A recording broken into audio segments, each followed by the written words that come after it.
साथियों नमस्कार। आज हम जो टॉपिक पढ़ने जा रहे हैं वो है संधि।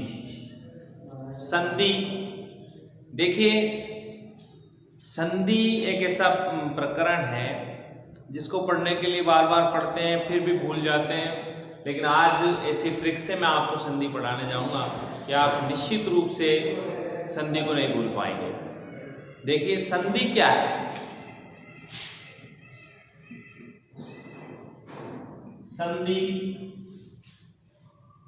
संधि पहले पूर्व जमाने में संधि हुआ करती थी, राजाओं के समझौता हुआ करता था, उसे संधि कहते थे। समझौता के तहत पर जब युद्ध में जो राजा हार जाता था या कोई पराजय स्वीकार कर लेता तो वो संधि कर लेता था। लेकिन हमारी हिंदी व्याकरण में संधि का एक अलग ही रूप है। संधि का मतलब होता है दो या दो से अधिक वर्णों के मेल से उत्पन्न विकार को संधि कहते हैं। परिभाषा अच्छे से रट लें। दो या दो से अधिक वर्णों के मेल से उत्पन्न विकार को संधि कहते हैं। बहुत से विद्यार्थी पढ़ते हुए आए हैं, दो या दो से अधिक वर्णों के मेल को संधि कहते हैं। मेल को संधि नहीं कहते, मेल से उत्पन्न विकार को, विकार यानी परिवर्तन। यदि संधि करोगे तो निश्चित रूप से कोई ना कोई परिवर्तन होगा और उस परिवर्तन को हम संधि का नाम देंगे। देखिए कभी कभी परिवर्तन नहीं होता है और बच्चे कह देते हैं कि ये तो संधि हो गई, तो वो संधि नहीं है, वो संयोग है। यदि दो वर्णों का मेल कराया जाए और वो ऐसे कैसे आ जाए और उसमें कोई विकार नहीं आए, कोई परिवर्तन नहीं आए, तो वो निश्चित रूप से संयोग है, संधि नहीं है। संधि जब ही मानी जाएगी जब दो या दो से अधिक वर्ण मिलेंगे, मिलने के पश्चात उनमें कोई ना कोई विकार उत्पन्न होगा, कोई ना कोई परिवर्तन आएगा, वो संधि कहलाएगी। संधि देखिए हमारी हिंदी वर्णमाला में दो प्रकार के वर्ण हैं, स्वर और व्यंजन, और तीसरा जो वो है विसर्ग। ये तीन चीजें हमारी हिंदी वर्णमाला में आपको देखने को मिल जाएंगी, स्वर, व्यंजन और विसर्ग। अब इन्हीं के आधार पर संधि के तीन नाम बता दिए गए हैं कि संधि कितने प्रकार की होती है, वो तीन प्रकार की होती है, स्वर संधि, व्यंजन संधि और विसर्ग संधि। देखिए इससे पहले एक पृष्ठभूमि देख ले आप, भाई स्वर संधि का निर्माण कैसे हुआ, किस प्रकार स्वर संधि बनी। आप चार्ट के माध्यम से अच्छे से समझ पाएंगे, देखेंगे क्या क्या संधि। जैसे हमारे हिंदी वर्णमाला में कितने स्वर हैं, 11 स्वर है, लेकिन मूल स्वर कितने हैं, 3, ए, ई और उ। ये तीन मूल स्वर है। इन्हीं स्वरों से 11 स्वरों का निर्माण हुआ है। देखिए इसको ए प्लस ए करते हैं, क्या बन जाता है, आ बन जाता है। इसमें ई प्लस ई करते हैं, क्या बन जाता है, बड़ी ई बन जाता है, ई। और उ प्लस उ करते हैं, क्या बन जाता है, बड़ा उ। तो 3 और 3 6 हो गए, 3 और 3 6 हो गए, लेकिन हमारे पास 11 है। एक आपका जो ऋषि आता है वो ऐसे ही आ जाता है। उसके पश्चात ए प्लस ई करते हैं, क्या बन जाता है, ए बन जाता है। फिर ए प्लस ए कर देते हैं, क्या बन जाता है, ए बन जाता है। फिर ए प्लस उ कर देते हैं, क्या बन जाता है, ओ बन जाता है। फिर ए प्लस ओ कर देते हैं, क्या बन जाता है, औ बन जाता है। कितने स्वर हो गए, 1 2 3 4 5 6 7 8 9 10 11 पूरे स्वर हो चुके। आपके पूरे स्वर ये सब संधि से बने। इन स्वरों को मूल स्वर कहा जाता है, इनको संयुक्त स्वर कहा जाता है या दीर्घ स्वर कहा जाता है। यह हमारा स्वरों का चार्ट है। समझ ले, यदि आपसे ये बनाना आ गया तो निश्चित रूप से आप संधि को वैसे ही ऐसे अंगुलियों में चुटकियों में कर दोगे कि इस शब्द में कौन सी संधि है। तो संधि समझने के लिए सबसे पहले आपसे स्वर को जानना चाहिए कि स्वर होते क्या हैं। अब स्वरों के बाद हमारे पास व्यंजन आते हैं, व्यंजनों को भी जोड़ते हैं। व्यंजनों में स्वर और व्यंजन दोनों ही मिलकर जुड़ते हैं। व्यंजन संधि में आपको पढ़ाएंगे। विसर्ग में विसर्ग और स्वर। देखिए इनमें सबसे पहले मोटिवेट आपको मैं कर देता हूं, पर सबसे पहले आपको ये जानकारी दे देता हूं, यदि कोई सी भी संधि हो, लेकिन जो संधि है उसका प्रारंभिक चरण यानी कि प्रथम शब्द के अंतिम वर्ण के रूप में आपको स्वर संधि में स्वर मिलेगा, व्यंजन संधि में व्यंजन मिलेगा और विसर्ग संधि में विसर्ग मिलेगा। प्रथम शब्द का अंतिम वर्ण आपका जो भी मिले आप उसको उसी भेद में डालें, यानी कि स्वर। यदि प्रथम शब्द का अंतिम वर्ण स्वर है तो आपकी स्वर संधि होगी। प्रथम शब्द का अंतिम वर्ण यदि व्यंजन है तो आपको व्यंजन संधि मिलेगी। यदि प्रथम शब्द का अंतिम वर्ण विसर्ग है तो विसर्ग संधि मिलेगी। अगली बात समझ में। अब हम सबसे पहले स्वर संधि पे आ जाते हैं। स्वर संधि आखिरकार होती क्या है?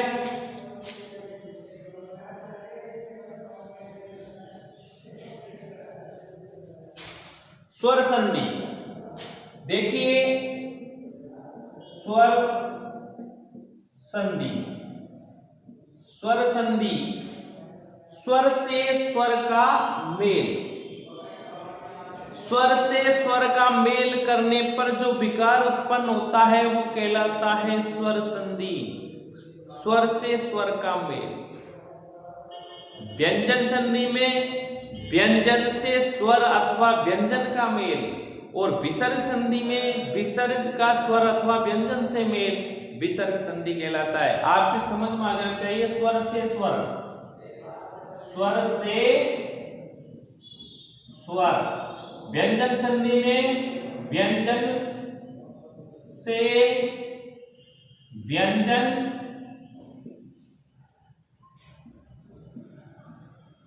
अथवा स्वर, और विसर्ग में विसर्ग से व्यंजन अथवा स्वर। ये स्वर संधि हो गई, ये व्यंजन संधि हो गई और ये आपकी विसर्ग संधि हो गई।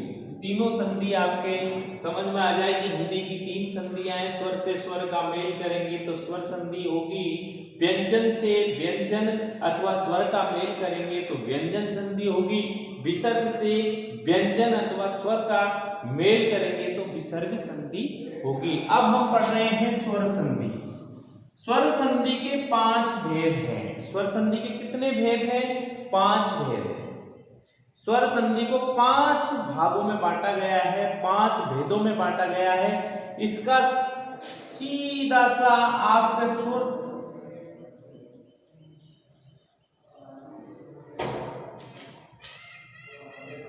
दिगुवे,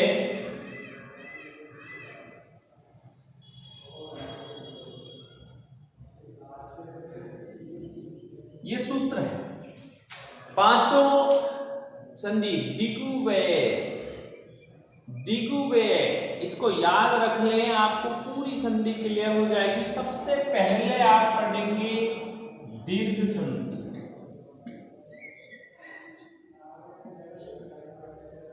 दीर्घ संधि देखिए, दीर्घ संधि नंबर 1। नंबर 2 गुण संधि। नंबर 3 वृद्धि संधि। नंबर 4 यण संधि। नंबर 5 अयादि संधि। देख लीजिए, समझ लीजिए। दीर्घ संधि, गुण संधि, वृद्धि संधि, यण संधि और अयाति संधि, ये स्वर संधि के 5 भेद।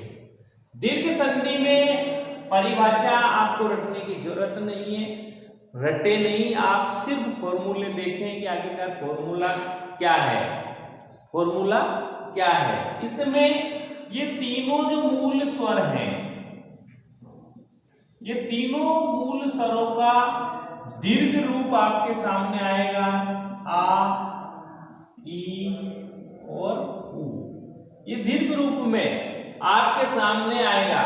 यदि एक के पश्चात यानी कि समान स्वर मिलते हैं, समान मूल स्वरों का मेल होकर के, समान मूल स्वरों का मेल होकर के दीर्घ रूप में आ जाए तो वहां दीर्घ संधि होती है, बड़े रूप में जिसे कहा जाए। जैसे कि आपके सामने उदाहरण देख लो आप,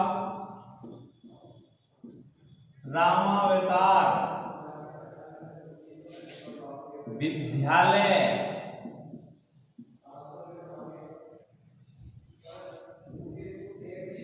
विद्याश्रम,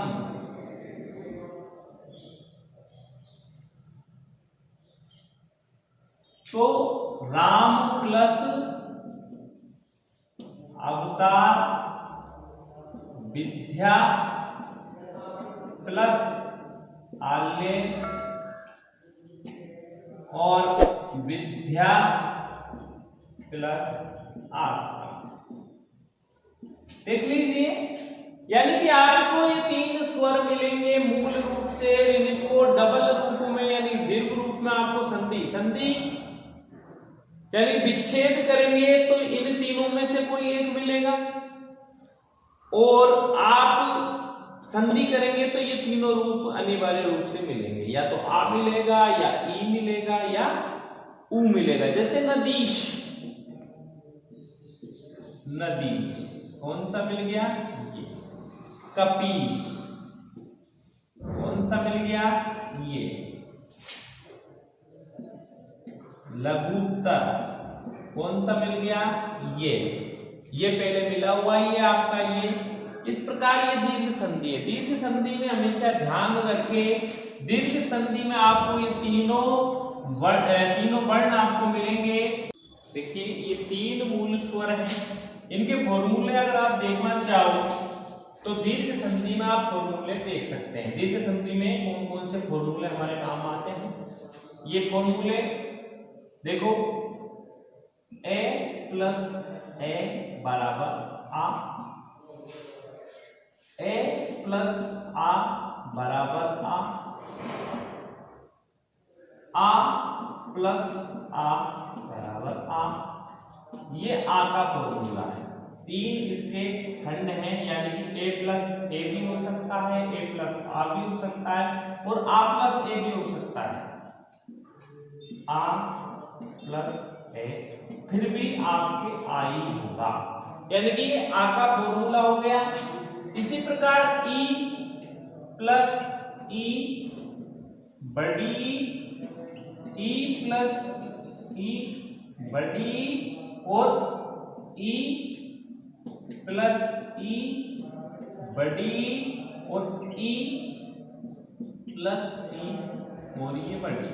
ये दीर्घ संधि के फॉर्मूले इसी प्रकार उ के हो जाएंगे, उ प्लस उ बड़ा उ प्लस उ बड़ा उ प्लस उ बड़ा और उ प्लस उ बड़ा। ये आपके 3 फॉर्मूले आप कहीं भी देखेंगे, यानी ये स्थिति आपको मिल जाएगी। परिभाषा लिखना चाहो लिख सकते हो, परिभाषा लिखना चाहो आप लिख सकते हो, परिभाषा लिख लीजिए।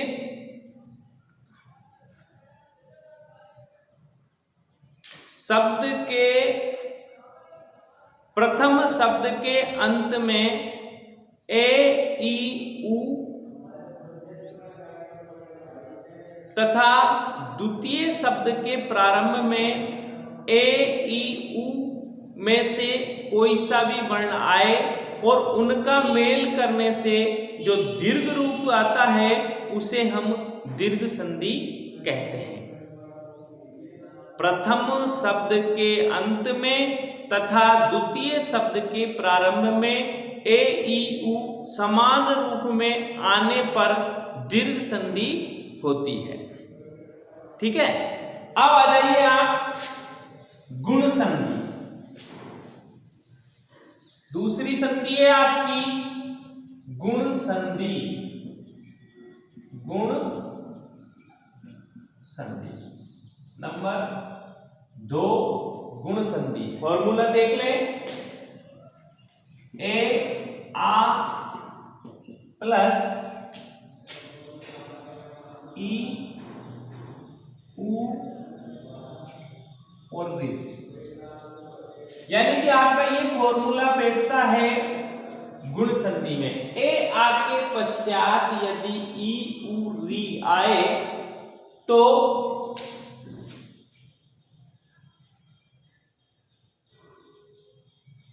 बराबर में ए ओ और अर बन जाता है।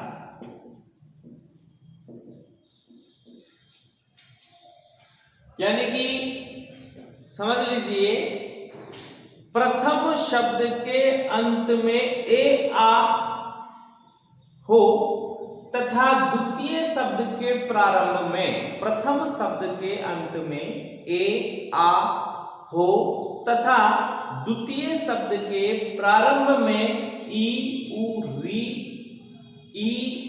री हो तो ई का ए, उ का ओ और ऋषि का अर बन जाता है, वहां गुण संधि होती है। पहचान की दृष्टि से आप समझ ले, किसी भी शब्द में यदि एक मात्रा हो पर, यानी कि ये मात्रा हो पर, तो वहां आपके दिमाग में ये होना चाहिए कि हमें क्या लिखना है, गुण संधि। क्या लिखना है, गुण संधि। मैं बता दूं आपको, रमेश, गणेश, राकेश,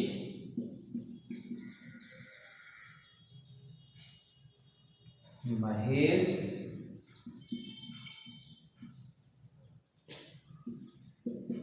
देवर्षि, महर्षि,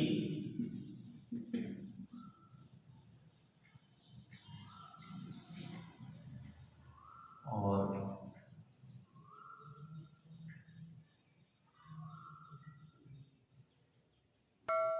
सरो। देवर्षि, महर्षि। देखिए, ये जो शब्द रमाधन, ईश, गणधन, ईश, राकाधन, ईश, महाधन, ईश, देवधन, ऋषि, देवधन, ऋषि। और इससे आपके सामने ये शब्द आएंगे और भी उदाहरण आप देख सकते हैं। आपको तो ये मोटिवेट ये देखना है, ये चिन्ह अगर आप मिल जाए कहीं भी शब्द में, एक मात्रा आपको मिल जाए, किसी भी शब्द में आपको एक मात्रा मिल जाए, तो आप आंख मींच करके लिख दें कि इसमें गुण संधि है। कौन सी संधि है, गुण संधि है।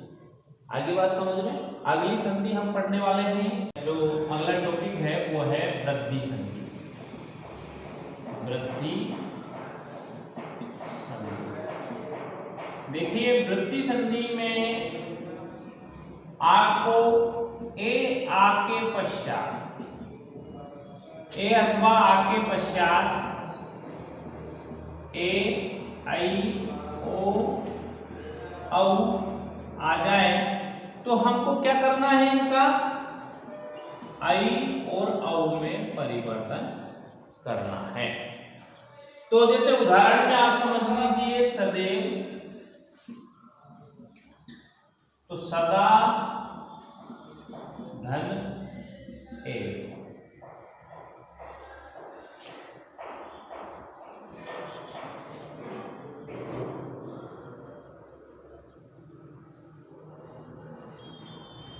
वनौषधि,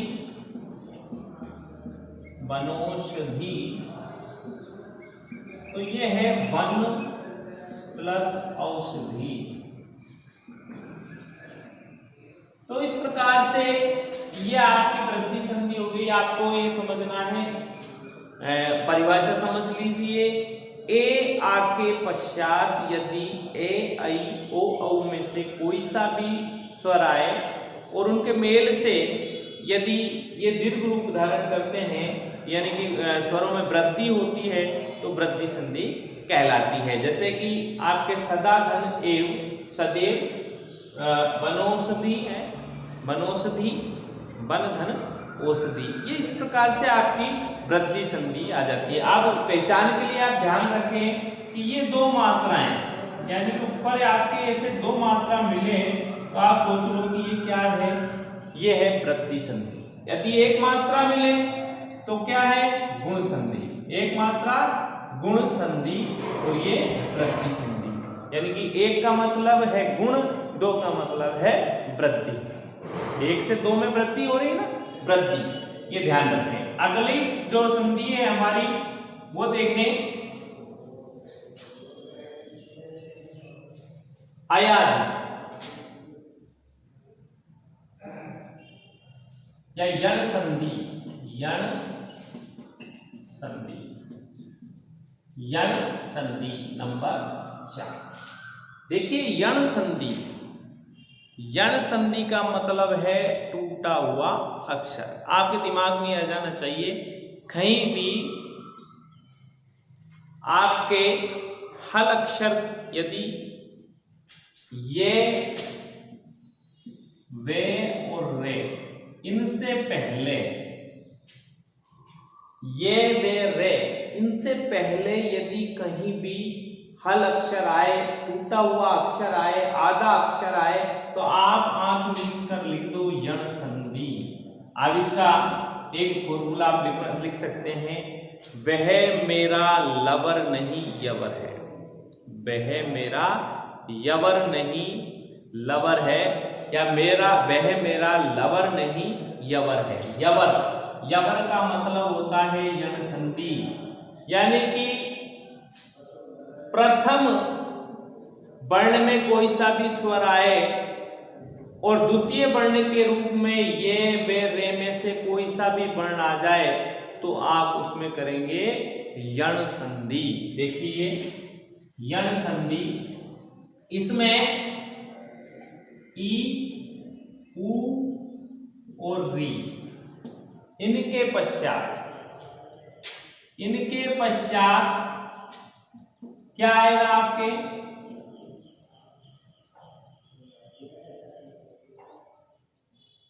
ये बे रे, यानी ई का ये, उ का वे और ऋषि का रे, ये बन जाता है। और इनके पश्चात कोई सा भी क्या आ जाए, स्वर आ जाए, कोई भी स्वर, कोई भी स्वर आ जाए। ई का क्या बनाएंगे, ई का ये बनाएंगे, उ का बे बनाएंगे, ऋषि का रे बनाएंगे। और आपके पहचान की दृष्टि से आपको सोचना है कि पहचान की दृष्टि से हल अक्षर आ जाए। जैसे मैं आपसे कहता हूं प्रत्येक, प्रत्येक, तो इसमें ये जो शब्द है प्रत्येक, आपको तोड़ना कैसे, इधर टूटे हुए अक्षर के बाद वाला जो ये अक्षर है, ये इससे बाद कौन सी मात्रा आ रही है, ए, निकाल दिया, प्लस लगा दिया, फिर प्रे लिख दिया। अब हमको ये जो ये ते है, ये ते लिख दिया।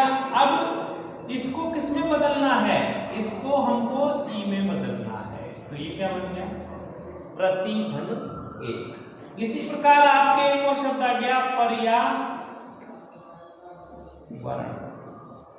पर्यावरण। देखिए यहां से आपके ये आ रहा है और ये आधा रे आ रहा है, तो आवरण कर लो आप,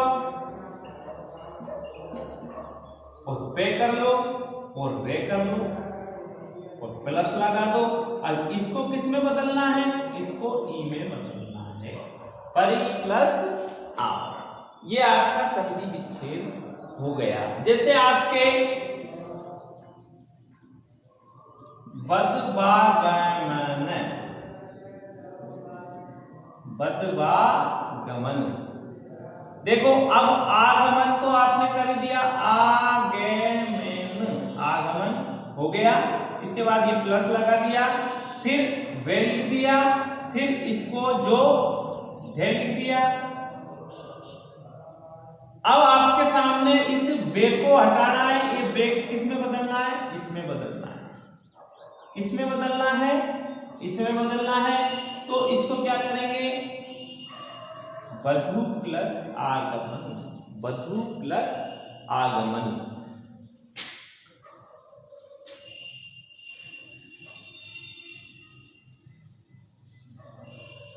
इसी प्रकार मनवंतर, क्या है मनवंतर, तो इसको अंतर लिख लो आप, प्लस लगा दो और में लिख दिया और ने भी लिख दिया पढ़ने। अब बे को किस में बदलना है, ऊ में, तो मनु प्लस अंतर, मनवंतर हो गया। अब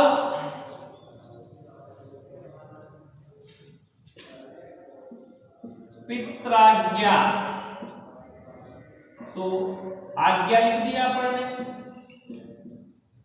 पी लिख दिया। अब आपके क्या बच रहा है, पे बच रहा है। अब रे को किस में बदलना है, पढ़ो ऋषि में बदलना है, पितृ प्लस आज्ञा, जैसे मात्राज्ञा आ गया आपने, तो क्या लिखेंगे, मातृ प्लस आज्ञा।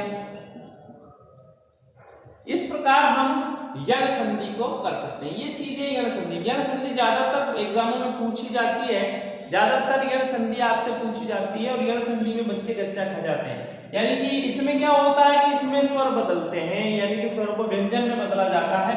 इस प्रकार से ज्यादातर पहले पूछ लेते इसमें कौन सी संधि है, तो ज्यादातर बच्चे ऐसा कर देते हैं जैसे कि भाई इसमें व्यंजन संधि है, जबकि इसमें होती आपकी यण संधि। एक बार और देख ले दोबारा से, इसमें जो व्यंजन है ई, स्वर, उ और ऋषि, ये शब्द के प्रथम शब्द के अंत में, प्रथम शब्द के अंत में ये मिलेंगे। द्वितीय शब्द के प्रारंभ में आपको क्या मिलेंगे, कोई भी स्वर, एनी, कोई सा भी मिल सकता है। और इसको किस में परिवर्तन करेंगे, ये में, इसको किस में परिवर्तन करेंगे, वे में, इसको किस में परिवर्तन करेंगे, रे में, ये इसमें परिवर्तित होंगे। ये आपकी यण संधि। कोई डाउट हो तो आप पूछ सकते हैं, कमेंट्स बॉक्स में डाल सकते हैं। और आप देखिए हिंदी में यदि संधि आपको क्लियर करनी है तो सबसे ज्यादा जितने उदाहरण आप क्लियर कर सकते हैं, आपके उदाहरण लीजिए, उनको तोड़िए और फिर जोड़िए, तोड़िए फिर जोड़िए, तोड़िए फिर जोड़िए, और फिर आपको समझ में आएगा आखिरकार इन शब्दों में संधि क्या है और संधि के कौन सा भेद है। ये सब चीज आप समझ जाएंगे। कब समझेंगे, जब ज्यादातर उदाहरणों को तोड़ेंगे, आप तोड़ करके जोड़ो। इस प्रकार से आप इसको सीख सकते हैं। अब अगली जो संधि है हमारी, जो महत्वपूर्ण संधि है, इसमें क्या है कि दिखाई कुछ नहीं देता है और संधि हो जाती है, इसलिए इसको महत्वपूर्ण माना गया है। आपकी है आयादी संधि, नंबर 5 आयादी संधि। देखिए ये नाम से आपकी अयादी संधि, इसमें शब्द प्रथम शब्द के अंत में आपको 4 वर्ण मिलेंगे, ए, आई, ओ, औ। प्रथम शब्द के अंत में प्रथम शब्द के अंत में 4 वर्ण आपको मिलेंगे। प्रथम शब्द के अंत में 4 वर्ण मिलेंगे, ए आई ओ औ। कितने वर्ण मिलेंगे? 4 वर्ण मिलेंगे, ए आई ओ औ। इसके पश्चात द्वितीय शब्द, जो द्वितीय शब्द है उसके प्रारंभ में आपको कोई भी स्वर मिल सकता है जो इनसे भिन्न हो, जो इनसे भिन्न हो,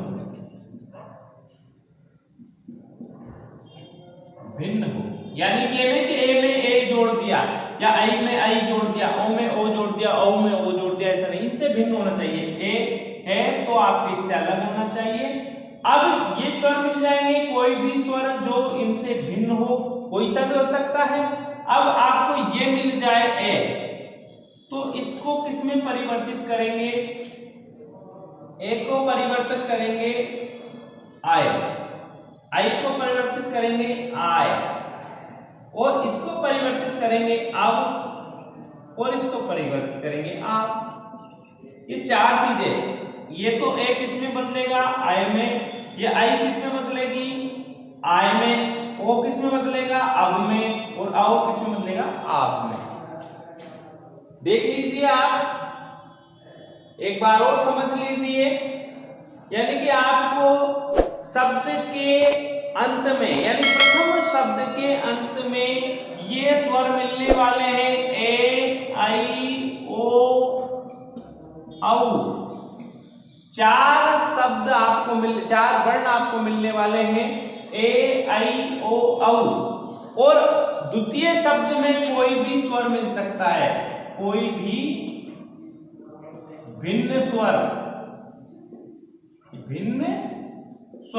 कोई भी भिन्न स्वर। अब इसको हम आय में परिवर्तित करेंगे, इसको आय में परिवर्तित करेंगे, इसको हम अब में परिवर्तित करेंगे, इसको हम आब में परिवर्तित करेंगे। तो ये हमारी अयादी संधि है, देख लीजिए।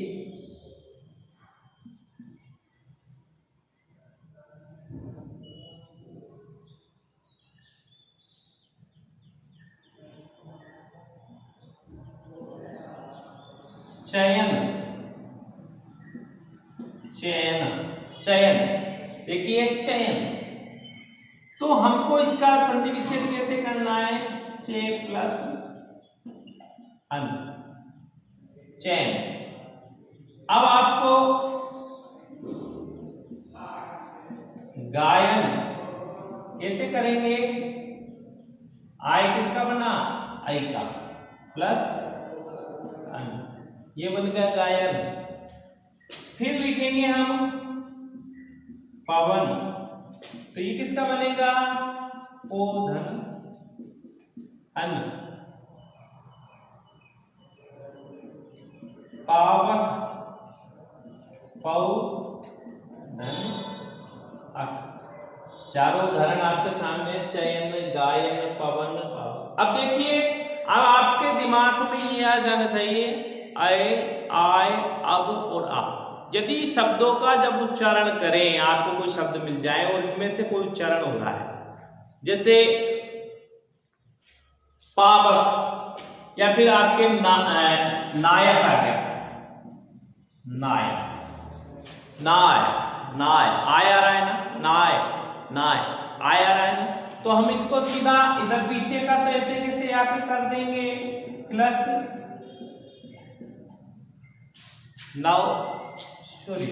नई प्लस नई प्लस नाय, गायक, गई प्लस ये गायक हो गया। इस प्रकार से आप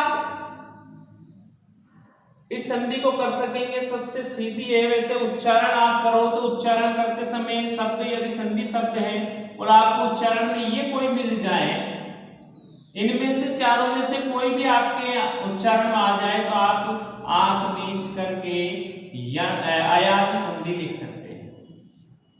पहचान में ये तो कोई टूटा फूटा अक्षर मिलेगा, वे कुछ। अब आपको ये और वे, ये इनमें उच्चारण में मिलेंगे। ए आ तो मिल ही जाएंगे, ए आ तो मिलते ही है।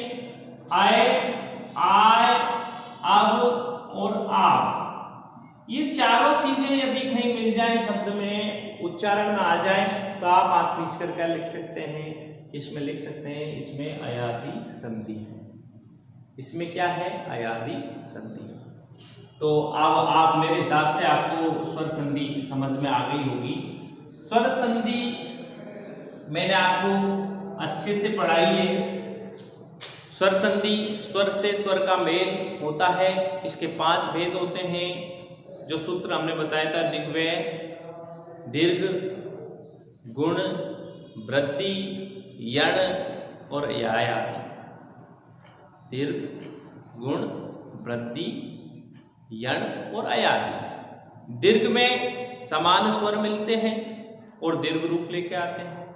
गुण में ए आ के पश्चात ई, उ और री, ई, उ और री मिलते हैं, और ए, ओ और ऋषि रे बन के आते हैं।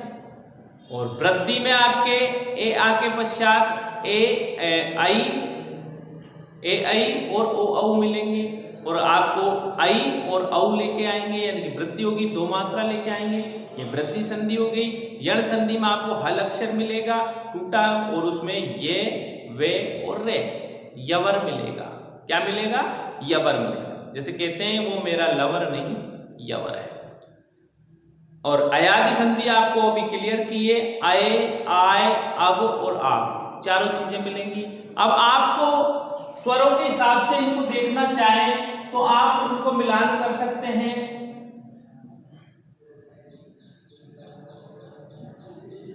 ए, ई, उ, ए, ई, उ,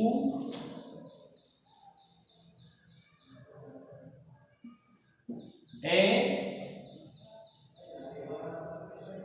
आई, ओ, औ,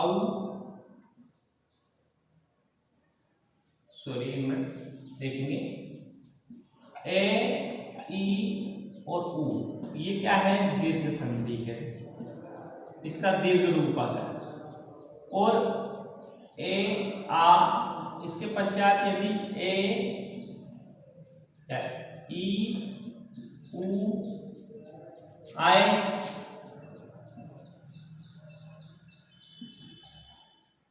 ऋषि आए, तो क्या होगा, ये गुण संधि। रूप में क्या आएगा, ए, और इसमें क्या आएगा, ए, औ और अर, और इसमें क्या आएगा, आ, ई और उ। ये आपकी, ये दीर्घ संधि, ये गुण संधि और ये वृद्धि। वृद्धि में देख ले आप, ए आपके पश्चात क्या मिलेंगे आपको, ए, आई, ओ, औ, क्या मिलेंगे, और इसके बाद क्या बनेगा, आई और औ। ये वृद्धि संधि हो गई। और आपके अयादि यण संधि, यण संधि में आपको ई, उ और री ये मिलेंगे। इसके बाद में इनका क्या बनेगा आपको, यानी अगला कोई सा भी स्वर सुनता है, कोई भी स्वर, और ई का क्या बनेगा, ये, उ का वे और इसी का रे, ये कौन सी हो जाएगी, ये आपकी होगी यण संधि। अयादि, अयादि में कौन कौन से स्वर मिलने वाले हैं, प्रथम वर्ण में आपको ए, आई, ओ, औ ये मिल गए। और क्या बनेगा, कोई भी स्वर आ सकता है बाद में, कोई भी स्वर, और क्या बनेगा आए, आय, अब और आ। ये हमारी 500 संधियां हो गई, 1 2 3 4 और 5। ये है स्वर संधि। चार्ट को आप स्क्रीनशॉट ले सकते हैं और अपने पास सेव कर सकते हैं। ये हमारी स्वर संधि के 5 भेद हैं। इतना सा फॉर्मूला है, अपने हिसाब से सीख लें और ज़्यादा से ज़्यादा उदाहरण लें और उदाहरणों के आधार पर अध्ययन करें। धन्यवाद। आज का टॉपिक हम यहीं समाप्त करते हैं। कल हम आपको पढ़ाएंगे व्यंजन संधि।